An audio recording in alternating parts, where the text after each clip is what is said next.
Inmediatamente busque su Biblia en el Evangelio según San Juan. Gloria a Dios.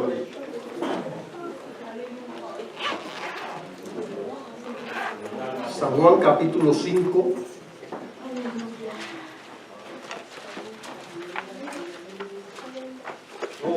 Gloria a Dios, poderoso. Aleluya, gracias. Bendito el nombre de Jesús.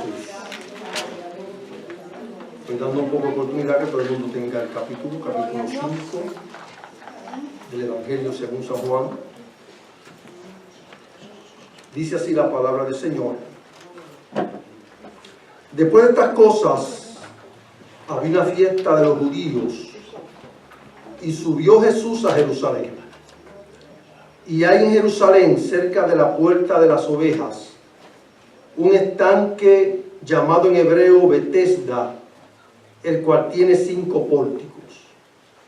En estos yacía una multitud de enfermos, ciegos, cojos y paralíticos que esperaban el movimiento del agua. Porque un ángel descendía de tiempo en tiempo al estanque y agitaba el agua, y el que primero descendía al estanque después del movimiento del agua quedaba sano de cualquier enfermedad que tuviese. Y había allí un hombre que hacía 38 años que estaba enfermo. Cuando Jesús lo vio acostado y supo que llevaba ya mucho tiempo así, le dijo: ¿quieres ser sano? Señor, le respondió el enfermo, no tengo quien me meta en el estanque cuando se agite el agua. Y entre tanto que yo voy, otro desciende antes que yo. Jesús le dijo: levántate, toma tu lecho y anda. Y al instante aquel hombre fue sanado y tomó su lecho y anduvo, y era día de reposo aquel día. Gracias te damos, Señor, por tu poderosa palabra. Gracias porque tú te manifiestas a nuestras vidas a través de tu palabra. Tu palabra es vida, tu palabra es verdad. Te pedimos que nuestros corazones estén abiertos, nuestra mente, nuestros oídos estén atentos a tu palabra, que es lámpara a nuestros pies y lumbrera nuestro camino, y que podamos nosotros acogerla en nuestros corazones y actuar conforme al mandato de tu palabra. En el poderoso nombre de Jesús oramos. Amén y amén. Bien, hermanos, como siempre es un pasaje muy conocido. Nosotros no tenemos otra cosa que predicar sino de la palabra de Dios. No nos interesa lo que dicen los filósofos. No nos interesa lo que dicen los cuentistas o los novelistas. Nos interesa lo que dice Dios. Y lo que dice Dios está registrado en este sagrado libro que llamamos la Biblia. Así que quizá para algunos es un pasaje nuevo, pero para la mayoría de nosotros es un pasaje bien conocido, el paralítico de Betesda. Cuando leo este pasaje me acuerdo de que en la Biblia la palabra misericordia y gracia siempre van tomadas de la mano. Siempre aparecen juntas y es bien difícil diferenciar el significado entre misericordia y gracia porque van tomadas de la mano. Es tan difícil como hablar de alma y espíritu. Y lo cierto es que algunos teólogos dicen que misericordia es aquello que nosotros nos merecemos. Por ejemplo, nos merecemos un castigo, pero Dios en su misericordia no nos da ese castigo. Y que gracia es el favor que recibimos de Dios. Pero el apóstol Pablo lo plantea de esta manera. Pablo dice: pero Dios, que es rico en misericordia, cuando aún éramos débiles, murió por nosotros. Y luego añade inmediatamente: por gracia sois salvos. Así que, según el planteamiento de Pablo, Dios en su misericordia nos otorga su gracia. De manera que cuando usted lee la Biblia encontrará que Dios es un Dios de misericordia. Es un Dios que ve, es un Dios que escucha, es un Dios que responde. Tiene ojos y ve, tiene boca y habla, hablando en un sentido que usted lo puede entender. Él mismo dijo, el que le dio vista al hombre no verá, el que le dio boca al hombre no hablará, el que le dio oído al hombre no podrá escuchar. Claro que sí. Si tú puedes ver, si tú puedes hablar, si tú puedes escuchar, el que te creó puede hablar, puede escuchar, puede intervenir en tu vida y en mi vida. De manera que cuando Moisés quiso que Dios le revelara su rostro, Dios le dijo, yo no te voy a revelar mi rostro porque ningún hombre podrá ver mi gloria, mi rostro y quedar vivo. Pero yo voy a pasar y voy a proclamar mi nombre. Y Dios pasó allí en el monte donde estaba Moisés, lo escondió en la hendidura de la peña. Y pasó Dios y Dios mismo proclamó su nombre. Dijo, Jehová, Jehová, lento para la ira y grande en misericordia y en verdad. Dios es un Dios de misericordia.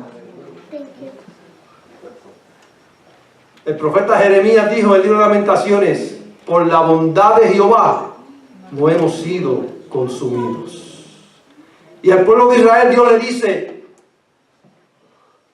te amé tanto que te prolongué mi misericordia. Porque a veces la misericordia hay un límite. Hay un límite donde ya Dios dice, bueno, se acabó. Pero Dios le dice al pueblo de Israel, te amé con amor eterno, por lo cual te prolongué mi misericordia. Y si hay un testigo a través de los siglos de que Dios es un Dios de misericordia y que su palabra y su promesa se mantiene, es el pueblo de Israel. Que a través de siglos ha pasado por tantas situaciones, ahí está. Porque Dios ha prolongado su misericordia. La Escritura dice que sus bondades son nuevas cada día, cada mañana. Cuando tú abres los ojos y despiertas, es que Dios ha prolongado tu misericordia sobre ti. Porque hay gente que no abre los ojos por la mañana. Hay gente que sale y nunca regresa a su casa. Regresa en un ataúd. Y nunca se imaginaban que ese día tenían una cita con la muerte. Pero Dios es un Dios de misericordia y quiere hacer misericordia. Y si hay un pasaje en el Evangelio que a mí me hace ver esa grande misericordia de Dios a través de la persona de Jesús como ningún otro, es este pasaje del paralítico de Betesda. Allí en Betesda, en el estanque de Betesda, es una ironía el nombre del estanque. Betesda significa casa de misericordia. Y otros exegetas dicen que quizás significa casa de olivo. Y el olivo era donde se exprimía el aceite para la unción. Y la unción significa poder. Pero allí, en ese estanque de Betesda, en la casa de misericordia, ni había poder de Dios, ni había misericordia. Es una escena patética la que Juan nos presenta. Nos dice que allí, en el estanque de la misericordia, yacía una multitud de enfermos, cojos, ciegos y paralíticos. Usted sabe lo que es una multitud. Otras versiones dicen muchos, pero el texto griego dice multitud. Y dice que yacía una multitud. Y el texto griego también dice yacían. Usted sabe lo que es. Eso es un verbo fuerte. Yacer. Nos está hablando de una gente que está postrada, que está tendida en el piso. indefensa, sin ningún recurso. Óigame, ¿tú sabes lo que es una multitud? Tú puedes tener mucha gente en tu casa. ¿Cuánto han tenido mucha gente en su casa alguna vez? Sí, claro que sí. O en la familia, en casa de papá, de mamá. Una vez un amigo fue a casa, un amigo de mi tío, y dijo, wow, ¿y cuántos son ustedes? Bueno, somos muchos. Pueden haber muchos, pero una multitud no cabe en tu casa, ni en la casa de papá, ni de mi abuelo. Y Juan nos dice que había una multitud de cojos, ciegos y enfermos. ¿Y por qué estaban allí? Nos dicen que estaban esperando el movimiento del agua. Porque un ángel descendía de tiempo en tiempo y movía el agua, y el primero que descendía era sano. Hace muchos años, cuando no tenía ganas todavía y no había llegado a una edad respetable, como dice la pastora, era jovencito, yo tuve problemas con este texto. Una bandera roja se levantó. Yo no sé qué tipo de trabajo usted tiene, pero en el trabajo que yo tengo tenemos que bregar con banderas rojas, con lucecitas rojas. Yo trabajo en la banca y se nos levantan lucecitas rojas. Cuidado, cuidado. Hay que ser cauteloso. Y cuando yo leí este texto, desde jovencito tuve problemas con ese texto. Y no podía explicar por qué. No me lo podía explicar, no podía verbalizarlo. Porque estaba todavía aprendiendo. Y me acuerdo algo que no reflexioné cuando preparaba este mensaje, pero cuando vi a los jóvenes aquí, con Ramón, me acordé que dando una clase bíblica a los jóvenes precisamente en una iglesia sobre este texto. Le dije que yo no creía que realmente había un ángel que bajaba y descendía y movía el agua. Y uno de los jóvenes me dijo, pero si la Biblia lo dice. Y yo le dije, me alegra que tengas tu propia opinión, porque como decía el hermano Ramón, ninguno de nosotros somos infalibles ni inerrantes. Lo único que es infalible e inerrante es la palabra de Dios. Tú puedes tener tu propia opinión. Pero a través del tiempo he ido aprendiendo y he tenido una respuesta de por qué tuve problemas con ese texto. Y es que ese texto no compagina, no machea, como decimos los boricuas, que dañamos el español con el spanglish. Ese texto es totalmente algo diferente a la revelación del carácter de Dios en toda la Biblia. Porque un ángel que descienda de tiempo en tiempo a mover el agua para que el primero que se meta sea sano, eso es algo cruel. Ese no es el Dios que se nos revela en la Biblia. No es el Dios de la Biblia. Así que aprendí luego de reflexionar por qué yo tenía esa posición y esa lucecita de alerta dentro de mí. Le doy gracias a Dios por el Espíritu Santo. Cuando yo le digo, Señor, dame la interpretación correcta, porque nosotros somos muy soberbios y pensamos que como sabemos tanto, esa es la respuesta, y a veces es la respuesta equivocada. Y aprendí que si el texto estaba ahí, no es que el autor está diciendo y está apoyando o está avalando de que en realidad bajaba un ángel, sino dándole a entender por qué la gente estaba reunida allí. Porque ellos creían en su superstición que venía un ángel y bajaba el agua y movía el agua. Todavía hoy en día se da. Usted ve gente que van por allá, viajan a España, viajan al pozo de qué sé yo qué, de la Virgen, que allí la Virgen hace milagros, Y usted dice, bueno, allí hay un montón de gente porque la Virgen aparece. Eso no significa que realmente la Virgen aparezca, sino la razón por la que la gente está allí, porque creen que la Virgen aparece. Y hay gente que dice que son sanas. Y así en muchos lugares en Puerto Rico, la gente corre porque supuestamente hay algo allí que les va a hacer un milagro. Pero es un milagro falso. Y le doy gloria al Espíritu Santo porque seguí estudiando y entonces encontré en aquellos que han estudiado profundamente los textos bíblicos y encuentran y nos dicen que ese verso del ángel que mueve el agua no aparece en los mejores y más antiguos manuscritos. Eso fue añadido posteriormente. De manera que hoy lo puedo decir con autoridad. No creo absolutamente de que allí bajaba un ángel. Si bajaba un ángel, era un ángel del diablo. Y lo digo sin que me tiemble nada. Porque ese no es el Dios que no se nos revela en las Escrituras. El Dios de la Escritura es un Dios de misericordia. Es un Dios de amor. Es un Dios compasivo. Es un Dios que tiene misericordia. La Escritura dice que Él se deleita en tener misericordia. Qué lindo esa expresión.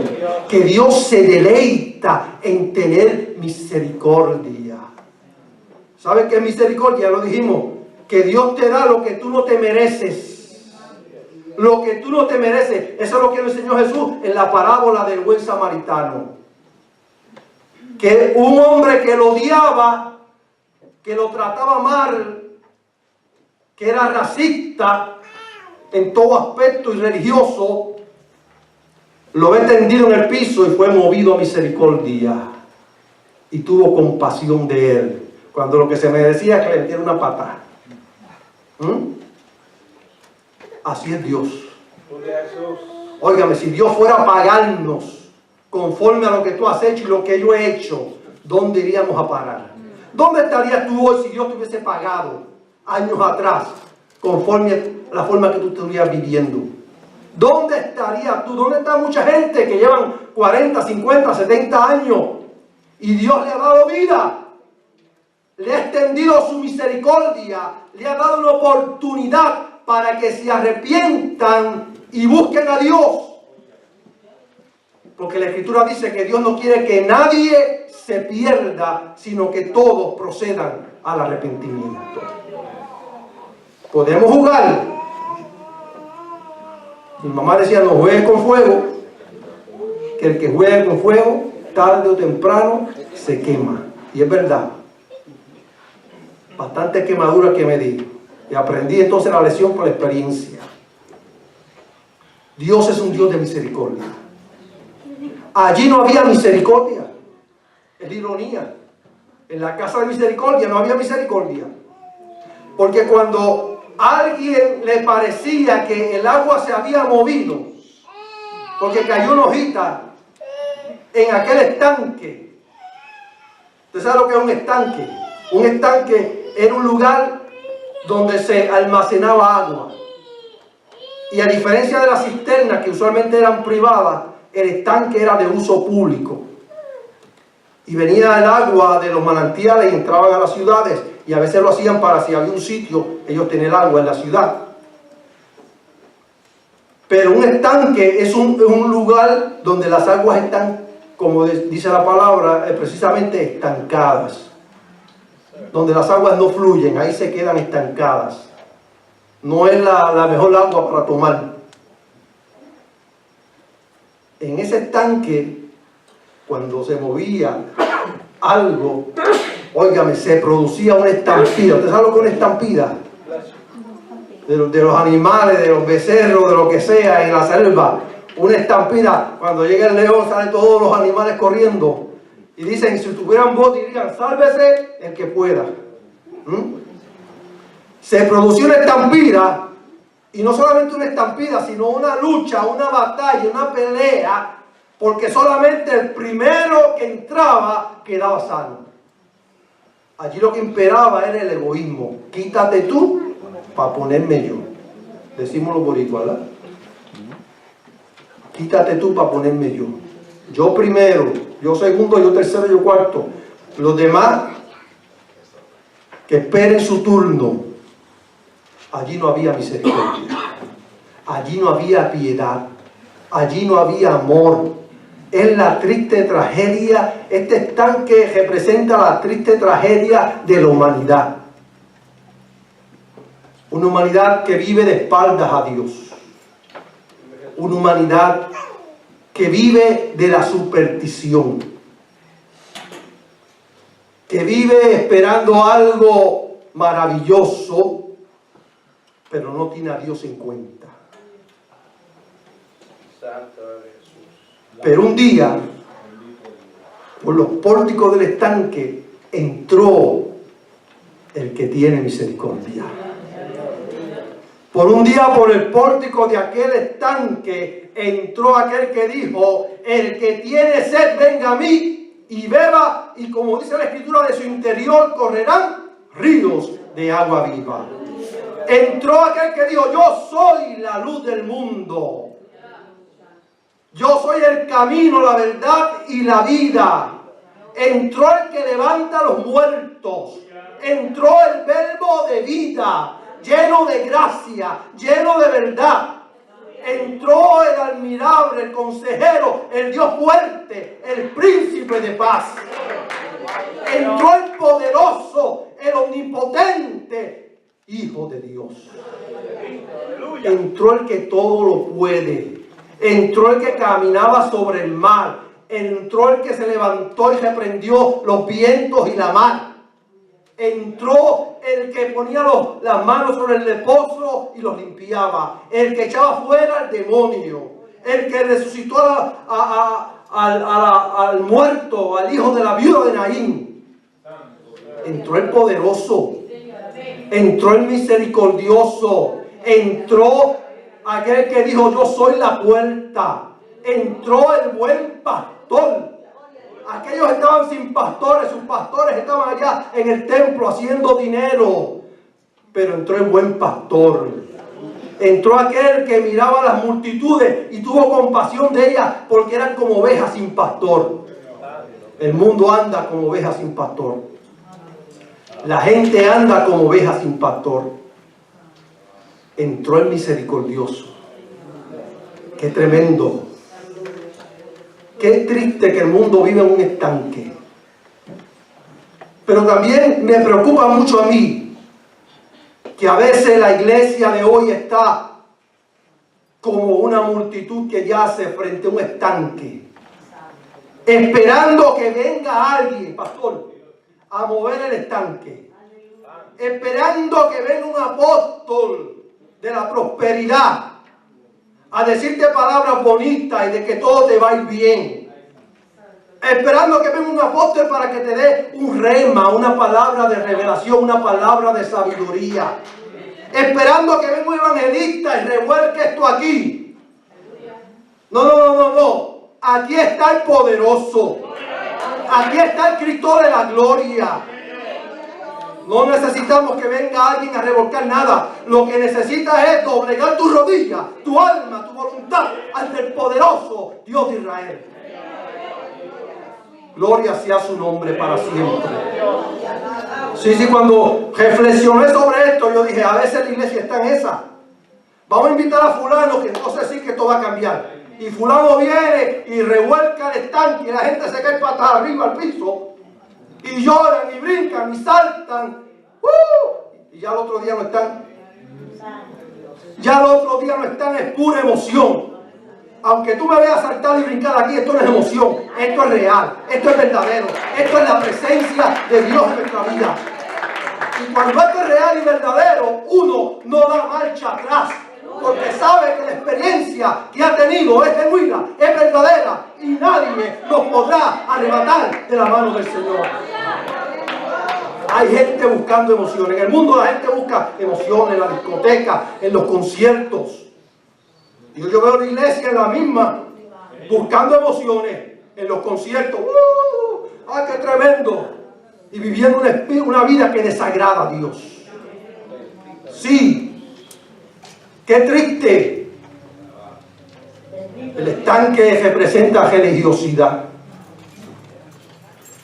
falsa adoración, falsa esperanza.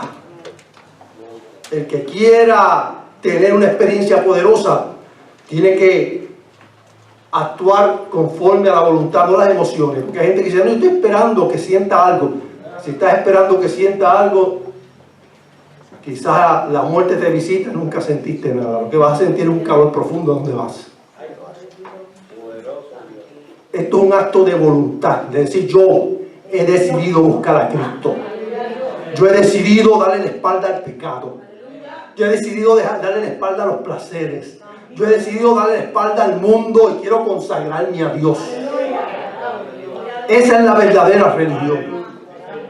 Esa no tiene nombre ni de metodista, ni de pentecostal, evangélica, luterana. No, no, no, no. Es presencia de Dios en tu vida y en mi vida.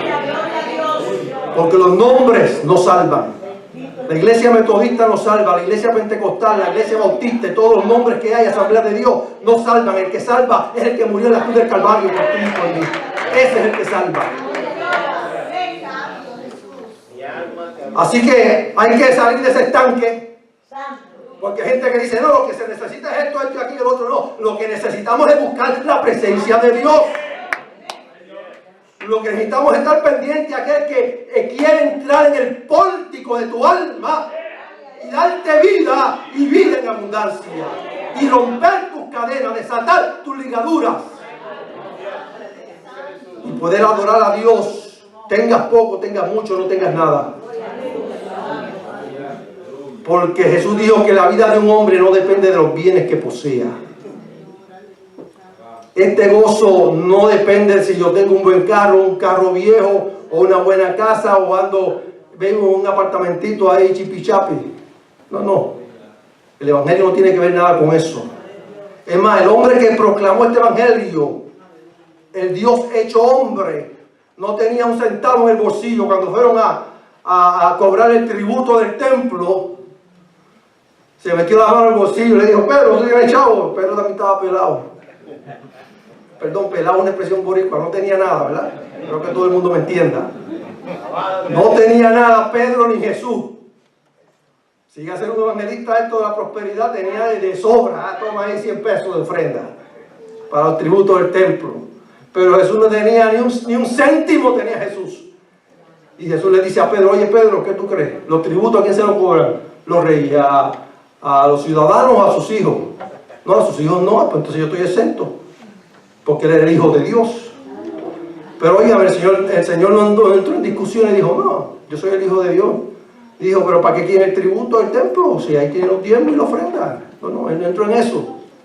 El Señor dijo, bueno, para que no se ofenda, mete Pedro y busca un pez allí y sácale una moneda. Utilizó ese conocimiento divino que había en él porque era divino. Y Pedro cogió el pez y sacó. Y había la moneda allí que daba para pagar el tributo de ambos. Esto no depende de lo que tú tienes en el bolsillo. Ni depende de si tienes problemas o no tienes problemas. Ah, no, yo estoy buscando al Señor porque tengo problemas. Pues mira, te va a meter en un mayor problema porque entonces el diablo va a estar enojado contigo. Glorioso Dios, aleluya. Bueno, el Evangelio no es para que se nos resuelvan los problemas. El Evangelio es vida eterna. Es gozo, es paz, alegría. Es presencia de Dios en nuestra vida, no matter what. No importa las circunstancias. Ese es el Evangelio. No es que todo me salga bien en la vida. Así que Jesús está en el pórtico y quiere bendecirnos. Quiere bendecir el que está afuera, quiere bendecir el que está dentro. Óigame, Jesús entró a aquel lugar y nadie se fijó en él. Nadie se fijó en Jesús. ¿Qué diferencia? Claro, quizá porque fue en Jerusalén y el ministerio de Jesús mayormente fue en Galilea. Muy poco en Jerusalén. Quizás no lo conocían, de hecho, aquel hombre no lo conocía. Pero nadie se fijó, puso su vista en Jesús. Su vista y su enfoque estaba en el estanque. Que muchas bendiciones nos perdemos cuando ponemos la vista donde no tenemos que ponerla. La Escritura dice, puestos los ojos en Jesús, el autor y consumador de la fe. Hay hermanos que me han dicho, hermano, que en la iglesia me han hecho tantas cosas. Y yo les cuento a ustedes lo que me han hecho a mí. Pero la Escritura dice, puestos los ojos en Jesús, el autor y consumador de la fe. Porque si ponemos la mirada en el diácono, el hermanito que está al lado, en el pastor, en el anciano, todas las posiciones que hay en la iglesia, nos vamos a perder. Porque aquí no hay nadie perfecto. Nadie. El único perfecto es Jesús. Pero aquellos estaban puestos la mirada en el estanque, esperando un milagro falso, esperando algo que nunca iban a recibir. ¿Y por qué digo que este es un acto de misericordia? Porque mire, este hombre está allí postrado. En otras ocasiones la Escritura nos dice que Jesús sanó a muchos, y todos los que venían a él los sanaba, echó fuera el demonio. Óigame, a multitudes sanó el Señor. La gente venía a él y él nunca rechazó a nadie. Incluso, no se crea que la mujer que tocó el borde del manto de Jesús fue la única que tocó el borde del manto de Jesús. Marcos nos dice que había tanta gente que la administración, oye, tomaba tiempo, y ellos le dijeron, pero por lo menos déjanos tocar el borde del manto. Y Jesús dijo, está bien. Y tocaron el borde del manto del Señor y fueron sanados. Porque Jesús es poderoso. Claro, tú puedes tocar a Jesús y no recibir ningún milagro. Puedes estar en la iglesia y no recibir ningún milagro. El ejemplo está precisamente en la multitud que rodeaba al Señor cuando la mujer que tocó el borde del manto del Señor fue sana. La gente estaba apretujando al Señor, lo estaban tocando. Ninguno de ellos recibió un milagro. Pero una mujer llena de fe que dijo, este hombre es poderoso, y yo lo único que tengo que hacer es tocar a escondidas el borde de su manto y voy a ser sana. Óigame, Jesús dijo, conforme a tu fe será hecho. Y al instante quedó sana. Al instante. Porque, dicen que Dios es poderoso, pero yo no he recibido nada. Pero ¿qué has hecho tú? ¿Te has acercado en plena certidumbre de fe? ¿Te has arrepentido de tu pecado? ¿Te has consagrado a Dios? ¿O has echado a Dios a tus espaldas? Eres irreverente y quieres bendición de Dios. ¿Qué bendición de Dios vas a tener cuando eres reverente a la palabra de Dios? Ninguna. Absolutamente ninguna. Si queremos bendición de Dios, tenemos que buscarlo en plena certidumbre de fe. Tenemos que buscar su rostro. Aquellos le dieron la espalda a Jesús, inconscientemente. No sabían que estaba allí el príncipe de gloria. No sabían que estaba el poderoso, el verbo de Dios, Dios hecho hombre, Emmanuel, Dios con nosotros. Eso indica que Jesús era un hombre normal y común y corriente. Por eso él decía el Hijo del Hombre, cuando hablaba de él. La gente piensa que Jesús tenía una aurora así, como lo pintan en los cuadros, a los santos, con una aurora así. No, Jesús era como cualquier hombre que usted ve. Pero en su ser estaba el poderoso, porque él es el Hijo de Dios. Y como Jesús es compasivo, y como Jesús es misericordioso, oiga, me vio aquel hombre tirado allí. Quizá había pasado de una edad respetable, pastora, porque llevaba 38 años, son casi 4 décadas, enfermo, en esa condición. Y si se enfermó a los 30, tendría como sus 70. Y Jesús supo que llevaba 38 años allí. ¿Cómo lo supo? No lo sabemos. El escritor no nos dice si tuvo una intuición espiritual o si preguntó, porque a veces Jesús hacía preguntas. Pero la realidad es que él supo que llevaba 38 años allí y fue movido a misericordia. Este es un milagro donde, óigame, no hay un leproso que llega al Señor, si quiere, puedes limpiarme. No es un milagro de una mujer que grita, oh, Hijo de David, ten misericordia de mí. No es un Bartimeo que dice: Jesús, hijo de David, ten misericordia de mí. No. No hay unos leprosos gritando: Jesús, ten misericordia de mí. No. Es un hombre postrado que ni siquiera sabe que Jesús está allí, ni lo conoce. Pero el Dios de misericordia, el Dios de amor que ama a la gente, el Dios que es compasivo, investigó, y ese hombre, 38 años son mucho tiempo. Óigame, se acerca este hombre y le dice: ¿quieres ser sano? En Puerto Rico, cuando nos hacen una pregunta así, decimos: ¿muerto quiere misa? ¿Eh? Todos entienden esa expresión, ¿verdad? Porque la pregunta parece tonta. Parece tonta. ¿Quieres ser sano? Un hombre que lleva 38 años. Y es que hay gente que no quiere ser sana. Hoy en día hay gente que no quiere ser sana porque me quitan el SSI, me quitan el seguro social. Vivo del cuento, me tengo todas las ayudas, me pagan la casa, me pagan la renta, me dan los cupones, no doy un tajo ni en defensa propia, no, déjame así. Es realidad. Hay gente que no quiere ser sana. Óigame, una vez un hombre fue a la casa de mi hermana, que pastoreaba con mi cuñado en una iglesia, y mi hermana siempre ha sido enfermiza, pero siempre marchando y sirviendo al Señor. Y este hermano le dice a mi cuñado: oye, la hermana parece que no tiene mucha fe. Y este hermano que le está diciendo el hombre que cogía seguro social, y mi cuñado le dijo: pues vete, renuncia al seguro social. Y se fue corriendo y no volvió jamás. Sí, hay gente que no quiere ser sano. La pregunta no está de más. 38 años. Es un hombre que está lleno de desesperanza, que está resignado. Y alguien dijo que la resignación es hija de la frustración. Ese hombre ya estaba frustrado. Él estaba allí, pero él sabía que no tenía la menor posibilidad de ser sano. Se había resignado a estar allí, quizás esperando una limosna de caridad. Ya había perdido toda esperanza. ¿Qué vamos a hablar de fe? Toda esperanza había perdido. ¿Sabes qué? Que el Señor llega aunque tú hayas perdido toda esperanza.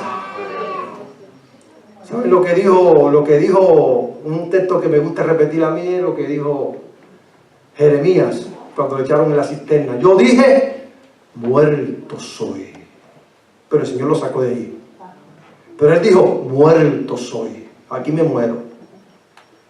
Y cuando había desesperanza, cuando no había alternativa, cuando lo que le faltaban son unos añitos más para estirar la piernita, y exhalar el alma e irse sin Dios a la eternidad. Qué triste, lo más terrible es partir a la eternidad sin Dios.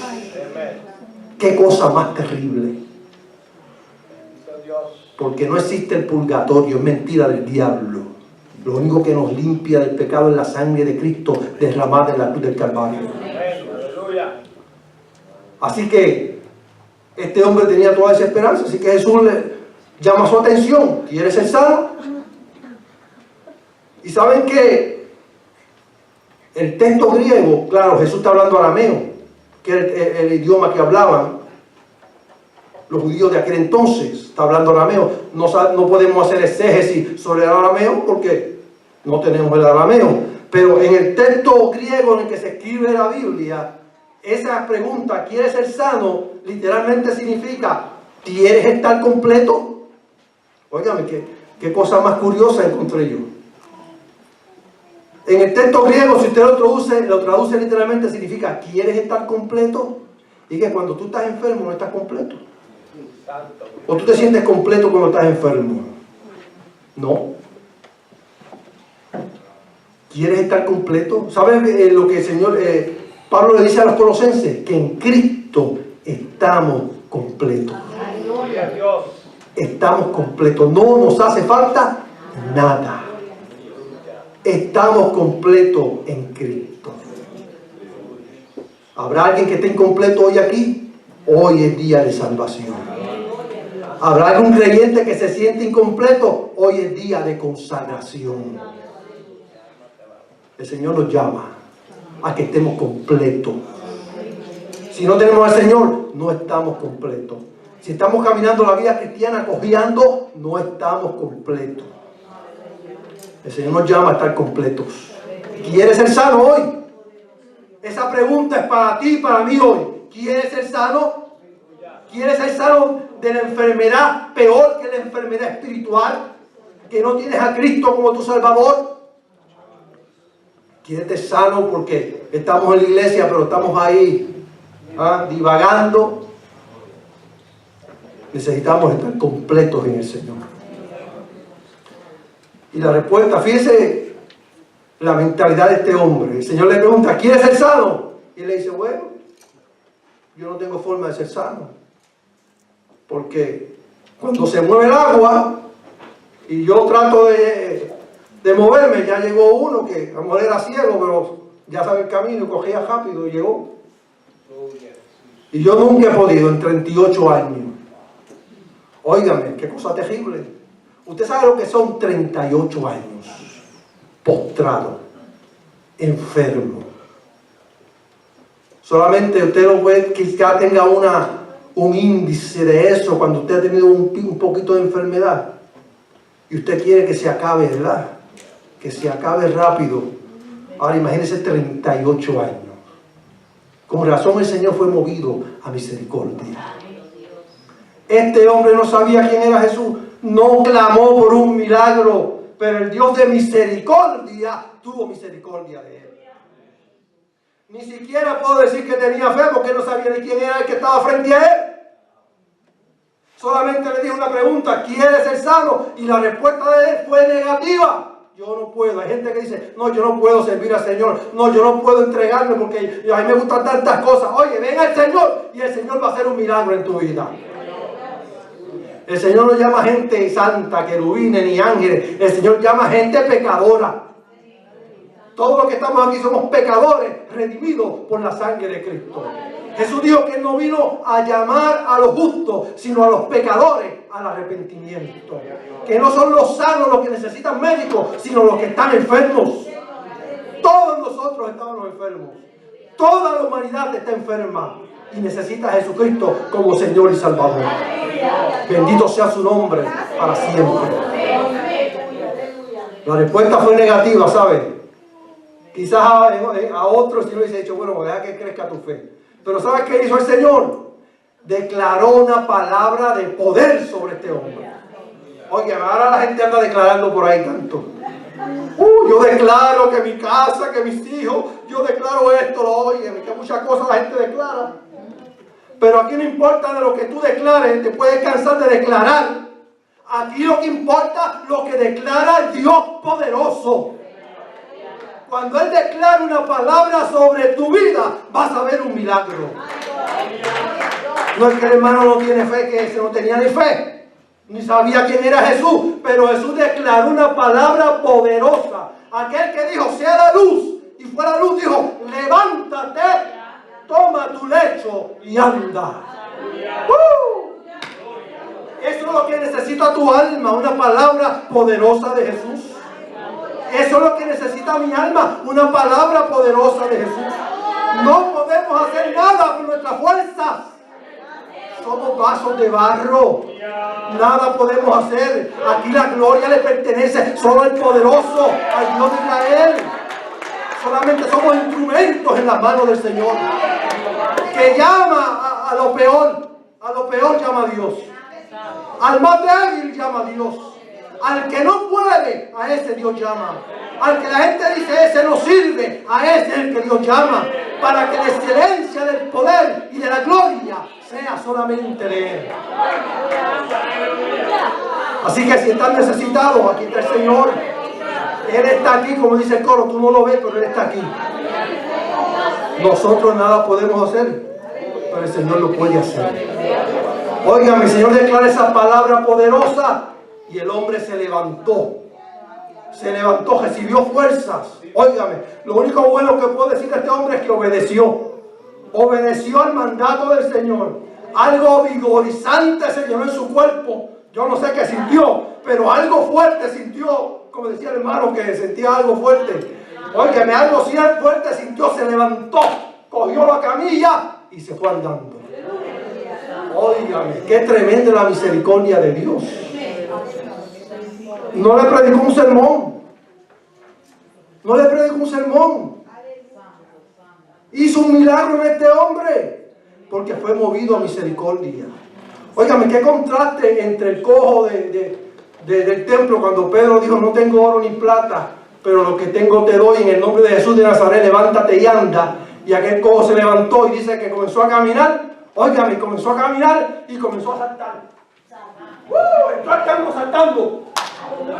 Óigame, que me digan loco, pero Dios hizo un milagro en mi vida. Comenzó a saltar, entró saltando al templo. Los sacerdotes miraban: ¿y este loco? ¿De dónde vino este loco? Este loco ha recibido un milagro del cielo. Y no puede estar quieto, tiene que saltar, tiene que brincar, tiene que glorificar porque ha visto la gloria de Dios en su vida. Gloria sea su nombre para siempre. Pero el Señor le dice una palabra poderosa. Óigame, se levanta, cogió su camillita y se fue. Ni le preguntó a Jesús: ¿quién tú eres? Ustedes pueden escribir algo así. Ni siquiera le preguntó a Jesús: ¿quién tú eres? Dijo: oye, uvita, qué rico, qué sabio. A gozar la vida loca voy ahora. Hay mucha gente así. Hay mucha gente así que viene buscando un milagro para seguir viviendo la vida loca. Hacerle coro a Ricky Martin: vive la vida loca. Así se fue, tranquilito. Ni glorificó a Dios, ni le preguntó: ¿quién tú eres? Oye, pero no, se fue con su milagro a disfrutar la vida, a hacer lo que le había hecho antes. Y usted dirá: pero es que el Señor le dijo: coge tu lecho y anda. Bueno, el Señor le dijo a los leprosos, los 10 leprosos: vayan y muéstrense al sacerdote. Y mientras iban, fueron sanados. Y uno de ellos desobedeció al Señor, no fue el sacerdote, viró para atrás y vino a darle la gloria a Dios. Y el Señor dijo: ¿y dónde están los otros? No eran 10, solamente vino uno a darle la gloria a Dios. Óigame, hay que darle la gloria a Dios. Nuestra boca no puede estar cerrada. El que tiene la boca cerrada es que no ha visto la gloria de Dios en su vida. El que no puede abrir su boca es un ingrato. Como aquellos 9 leprosos que no volvieron porque querían seguir dándose la buena vida. Vamos donde el sacerdote, que es lo que nos importa. Ahora estamos sanos, ahora podemos gozar la vida. Se olvidaron de Jesús. Y este hombre hizo lo mismo. ¿Qué me importa a mí Jesús? No sabía ni cómo se llamaba. Se fue caminando y entró y se lo encontraron los judíos, los religiosos, que pusieron sus dogmas por encima de la necesidad humana. Mi pastor me decía en Puerto Rico que la persona y su necesidad está por encima de los dogmas religiosos. Nosotros también en la iglesia evangélica y pentecostal a veces tenemos dogmas y a veces asfixiamos a la gente con nuestros dogmas. No, si tú quieres servir al Señor tienes que quitarte esto. Y le ponemos tantos dogmas y asfixiamos a la gente con los dogmas. Y eso aprendí de mi pastor, que para Dios la persona y su necesidad está por encima de los dogmas religiosos. Dios está buscando a la persona. A Dios le interesa la persona, tu persona. A Dios le interesa tu persona porque Él es tu creador. Él te creó, Él te dio la vida. Y dijeron: ¿y qué tú haces cargando esa camillita? Bueno, el que me sanó dijo que siguiera caminando y cargando la... ¿Y quién te sanó? Yo no sé quién es. Yo no sé quién es. No conozco su nombre ni dónde es. Óigame, y entonces, como era judío y quería restablecer su cultura religiosa, fue al templo.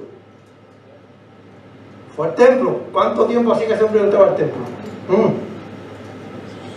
Se dio una paseadita por ahí. Oye, el templo, wow, qué bonito. Oye, Qué lindo está esto.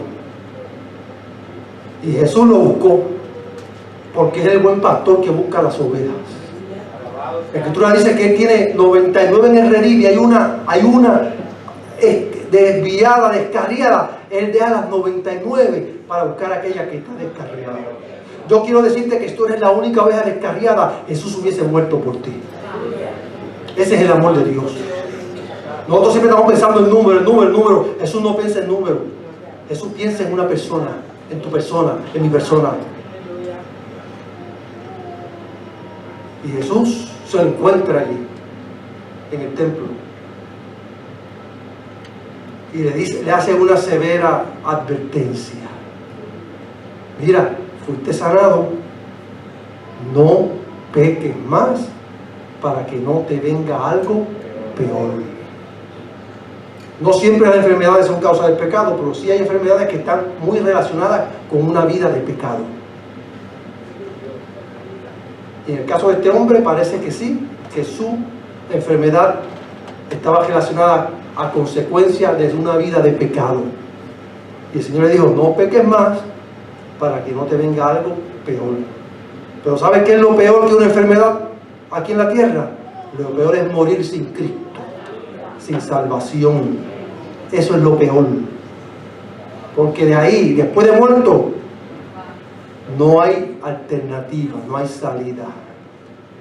Claro, el mundo vive como la canción de salsa que cantaba el Gran Combo Puerto Rico. Después de muerto no se puede gozar. Pero vamos a gozar ahora. Bueno, el que goza ahora va a sufrir por la eternidad.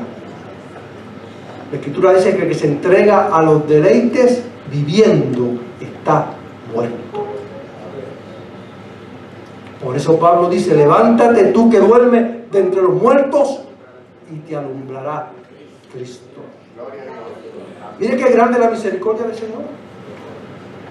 No lo sanó porque era un hombre bueno. No lo sanó porque se lo merecía. No lo sanó porque tenía fe. Lo sanó porque Dios es misericordioso. Y yo te digo, concluyo hoy este mensaje diciendo que Dios sigue siendo misericordioso. Y quiere tener misericordia de ti y tiene que tener misericordia de mí. Si no fuera por la misericordia del Señor, no estaríamos aquí. No estaríamos aquí. A menos que haya algún querubín por ahí, como yo digo siempre, que diga, no, yo sí que yo nunca le he fallado a Dios. Yo soy un dechado de virtud, gloria a Dios. Pero la mayoría de nosotros estamos aquí por la misericordia de Dios. Y tenemos que buscar el rostro del Señor. Dios nos bendiga, Dios nos guarde.